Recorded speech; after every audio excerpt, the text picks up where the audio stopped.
Greetings, fellow wanderer, and welcome to my channel, Mind Fragments. Whether it was fate or luck that brought you here, all that matters is that you are here, walking alongside me as we stroll down the trail to the great unknown.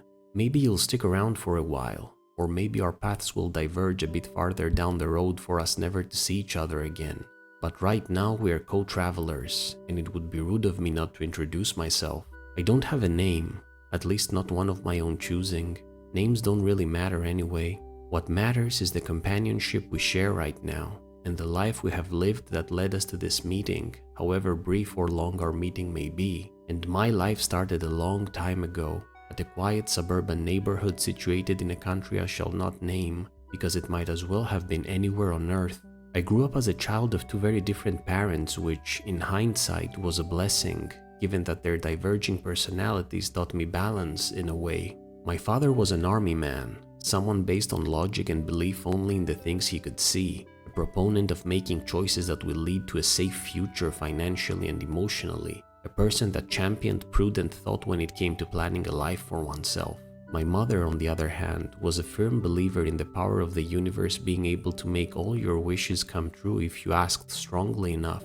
An advocate of going after your dreams no matter how ridiculous they may sound, a woman with a strong faith in the supernatural and the unseen, a person that had turned our home into a veritable realm of wonder by claiming that each room, every nook and cranny, our garden even, to be home to a different mystical creature, some benevolent, others malignant. As you can understand, my parents couldn't have been more different, and yet their differences shaped me to the man I am today. Someone capable of chasing impossible dreams across the sky while keeping one foot set firmly on the ground. Whether that's good or bad lies in the eye of the beholder, but it is what it is, and I've come to accept me for the person I am, as well as look forward to the one that I'm becoming because, as they say, if there's one certainty in this world, that is that everything changes, and sometimes change is necessary for things to improve, something I've come to understand time and time again. I do miss the old days though. Back when I was still a child, back when I didn't know what I know now, back when all that mattered was the boundless creativity of my innocent mind. I experienced my childhood during the decade of the 90s,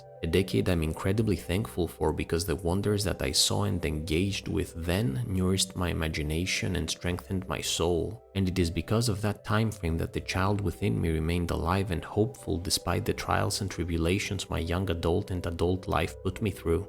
That's not to say that those difficulties weren't welcome. Looking back now, I'm filled with gratitude for all the struggles I dealt with, even though I didn't feel like that at the time. That's probably one of the greatest lessons I ever learned, as well as one of the great ironies of this world. By instinct, we tend to view problems as something undesirable due to the pain they cause us in the moment, which is only natural. But we frequently ignore the growth that stems from dealing with them, perhaps because said growth can often take time to fully manifest itself. It wasn't until much later in life that I adopted this mentality, to be able to look at problems not as obstacles but as opportunities to grow, and I do still struggle with that ideology when it comes to some of the more painful issues that still come my way, but I always exert great effort to make the best out of an unfortunate situation. As a great man once said, everything that's wrong is always around you, but so is what's right. You just have to shift your viewpoint to see it. At the end of the day, the hard truth is that we experience the life we focus on, not the life we objectively live in. So we have to nurture this mindset to the best of our ability if we want to start experiencing life to its fullest extent. I'm by no means a wise man.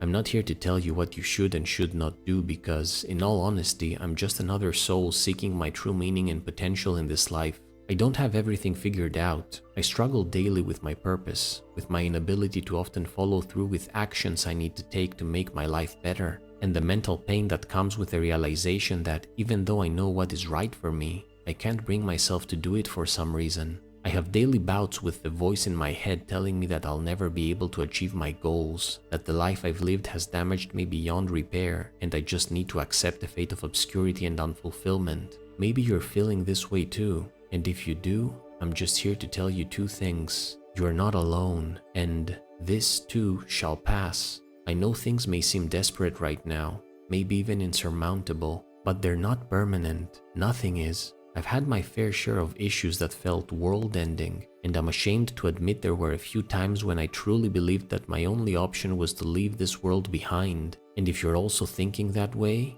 please don't. There's a life out there for you, a life that's just waiting past these trials, a life that requires for you to overcome these tribulations in order to be ready for it. Have faith in yourself and the world. It sometimes makes no sense at all, but you'll see that things will work out at the end. I know it. I've seen it. I've experienced it. And one of the most effective ways to keep your spirits high during the darkest times is gratitude. It is both the easiest and hardest virtue to practice, but it can change your life for the better. I try to exercise it daily in the form of a small ritual, and said ritual is that I go outside to take a brief stroll and start thinking about various different things I have in my life for which I'm grateful, as well as reminisce about times in my past that bring a smile to my face. When you first start trying this out, you may have some trouble digging through the fog of your mind to find the glimmers that are the times and things for which you're thankful after wallowing in mental struggle for so long. But the process will turn easier quite quickly as you dedicate a few minutes on this every morning or right before going to sleep.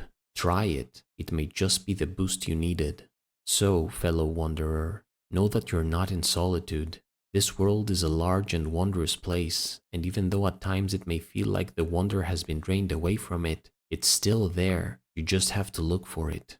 But enough of my babbling. We've been walking for some time now, and I can see a campfire over yonder. Let's take a moment there. Sit and rest. Listen to the sparks of the kindling. Look at the dancing flames. There is wonder in silence.